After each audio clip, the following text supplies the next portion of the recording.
Welcome to the WRAL Daily Download. I'm Jack Hagel. North Carolina Republicans scored big last week when a Democrat in the State House of Representatives decided to change parties. We're talking about Representative Tricia Cotham. Her bombshell of a decision gives the GOP a veto-proof majority in the chamber, making it easier for Republicans to write their agenda into the law books. Cotham vows to hold on to some of the beliefs that got her elected into a deep blue district in the Charlotte suburbs. That has political observers wondering, will she flip on any hot-button issues? WRAL state government reporter Will Doran has been covering the drama, and he joins us today. Will, quite a week last week. Yes, it was high drama at the state legislature. Well, it's not every day that you hear of a longtime Democrat, or Republican for that matter, just up and walk over to the other side of the aisle. What happened?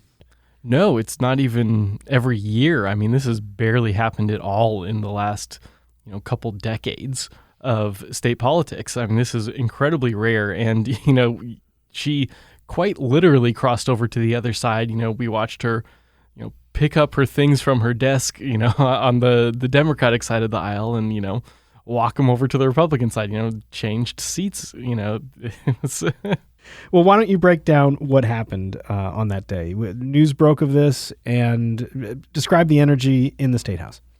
Yeah, all of a sudden, Tuesday morning, rumors just started flying that, hey, this thing is going to happen. And, it wasn't a complete surprise, and we can get into a little bit of that later, why people weren't completely shocked by this. But, when it actually is real, it's pretty shocking. And, everyone's just running around everywhere trying to confirm it. And, I was talking, some of the sergeant-at-arms, and they're like, why are there so many reporters here all of a sudden? What is this flurry of activity about? And they're like, oh, okay, this is what's happening. And, all the Republicans knew, but they were being cagey about it and, kind of wink, wink, nod, nod kind of, responses whenever you'd ask them about it. Well, if these rumors are true, then we're going to have a great time and it's going to be great. And here's exactly why she made her decision. Now, as you mentioned, you said this wasn't a complete surprise. What do you mean by that? Well, even though this does now officially on paper give the GOP the votes for veto overrides, they'd essentially been able to do that so far. And now, obviously we don't know how votes would have gone on bills that haven't yet come up for a vote, but on a couple big bills that there have been veto overrides for, Cotham had kind of sided with the GOP. There was a bill to force sheriffs to work with ICE that nearly every Democrat voted against, except for her and a couple others. There was a guns bill to repeal the state's pistol permits, and when the veto override came up for that, she didn't vote with Republicans on it, but she didn't show up for the vote, along with a couple other Democrats, and that had the same effect just because of the way the math works on those sorts of things of voting with the Republicans, and their absence allowed that bill to become law and repeal the pistol permits in our state. So, there'd been these signs that she was breaking with the Democratic Party on a few things, but now it's official. But even earlier, there were other signs too, right? That's exactly right. Early in the session, when House Speaker Tim Moore was doling out committee chairmanships, he gave Cotham a chairmanship on the House Education Committee, a really, really important committee that obviously deals with all education issues from early childhood up to universities.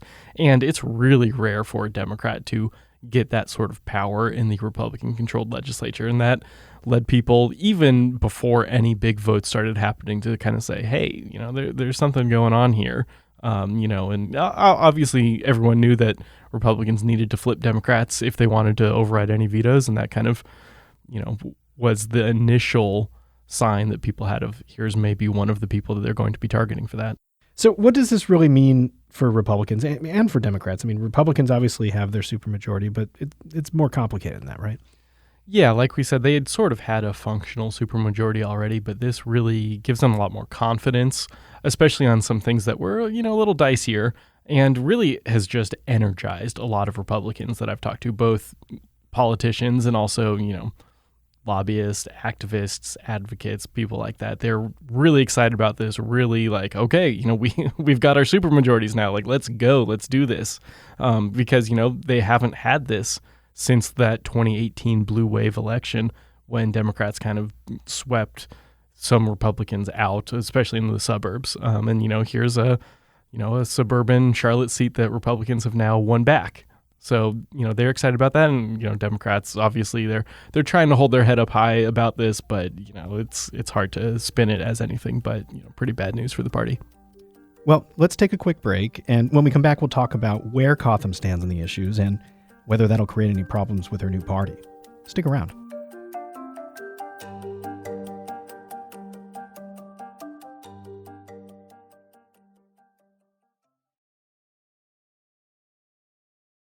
Welcome back to the WRAL Daily Download. We're talking with WRAL state government reporter Will Doran about Representative Tricia Cotham. She recently changed parties, giving Republicans a veto-proof majority in the state House. Will, the day after all this news broke, Cotham held a press conference where she vowed that she was an independent thinker. What did you take that to mean? Well, as we said, she never voted 100% down the party line with the Democrats, and I think this was her way of kind of telling Republicans, even though I am joining your party, don't necessarily expect me to vote as you want me to on every single issue. And, even though Democrats are calling on her to resign, I think that's given them a little bit of hope. You heard them say, okay, tell us that you didn't completely lie to your voters when you're running for election, that you're going to stick to your values on issues like abortion, like LGBTQ rights, and I think it's, she's got a lot of leverage here. She is the swing vote on whether or not vetoes get overridden. And, if she's a savvy politician, she's going to be able to use that leverage. And even House Speaker Tim Moore acknowledged that during her press conference on Wednesday. He said, there are going to be times when she comes up and tells me, no, I don't agree with this. And he added, you know what? That'll be fine. He kind of laughed a little bit because you know what? Yeah, it's worth it to them. Even if they don't get her 100% of the time, they are very happy to have her. Well, let's break down some of the areas that people are watching. The biggest question mark is abortion, right? Absolutely. And Cotham has had an abortion herself, has actually told that story several years ago on the House floor to fight against new abortion restrictions that Republicans were pushing, which are currently the law.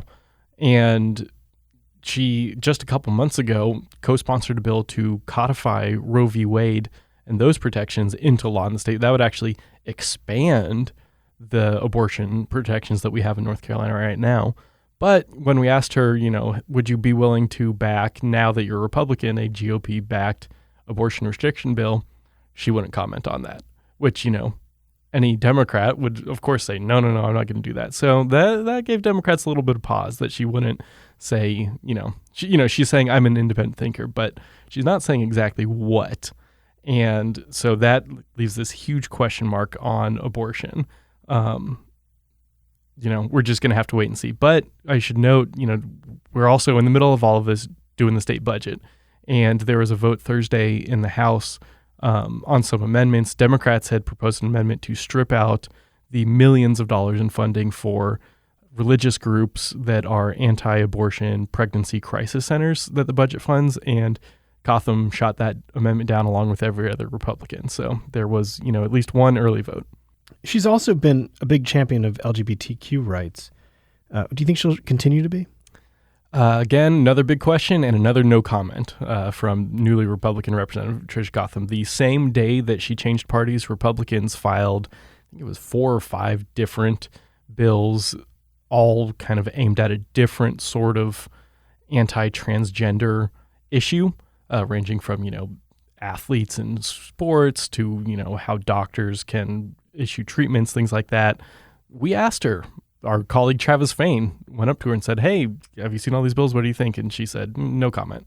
So, that's yet another one where, Democrats are really hoping that she's going to, stick to her guns, but we'll just have to wait and see. And speaking about guns, what about them? We mentioned that her non-vote led to the passage of a bill that loosened restrictions on handguns. But there are other gun bills hanging in the balance, right?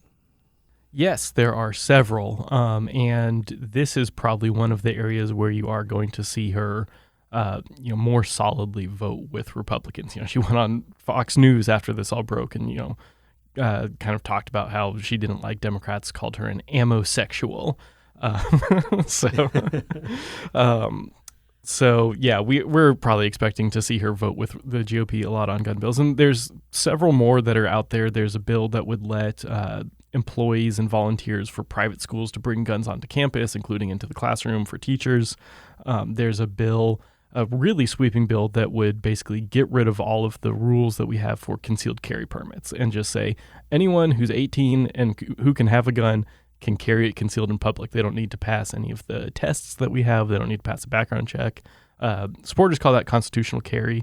And some gun rights advocates are saying, we need to get this done now. This is the next big thing on our agenda. And you know what? If Cotham wants to have a future in the GOP, she's going to have to vote for that stuff. That's what they're saying. If you don't vote for issues like that, you're never going to win a Republican primary. So there's, already pressure. She's been a Republican for, a day, and there's already pressure on her to vote for those gun bills. What's her end game here? She's obviously lost the trust of the Democrats in her district, which is very blue, as we discussed. What's next for her? Can she win there again? Will she even run? She cannot win in the district that she's got right now, but she doesn't have to. The legislature is going to redraw all of the districts for the state legislature and also for Congress later this year. And, some people are suspecting that might actually be the big reason why she made this party switch. We saw originally when Republicans redrew the maps after the 2020 census, they wanted to put several Republican-leaning seats into the Charlotte suburbs, as well as, into other suburban areas of the state. Those maps got struck down as unconstitutional, and that's what resulted in her current district that she's got, which is so heavily Democratic there in Charlotte. But there's a new balance of power on the state Supreme Court. Democrats used to be in control. They are not anymore. Republicans have swept to power, and they are widely expected to give the legislature pretty wide leeway to draw the maps more or less however they want. And so, I think there's a feeling that, Cotham's district could be drawn to be, much more red, and maybe would be drawn to be much more red, no matter what. So maybe she's getting out ahead of it, and ensuring her political future, or, maybe she's got aspirations for some sort of higher office. 2024 is coming up. Just about every single office in the entire state is going to be up for election, and plenty of them are going to be open. We have a lot of even statewide races where there's not incumbents running. So, she's definitely somebody to watch. Well, we shall see. Will, thanks for all your reporting on this. Thank you for having me. That's WRAL state government reporter Will Doran. For his in-depth look at the Cotham move and for all of our state legislative coverage, visit the NC Capitol section of WRAL.com. I'm Jack Hagel. Thanks for joining us, and thanks for listening to the WRAL Daily Download and for making us part of your morning routine. Another great way to get WRAL news is the Morning Briefing newsletter. It's a daily email with Triangle news, events, and headlines to help you get ready for the day. Sign up at WRAL.com/newsletter.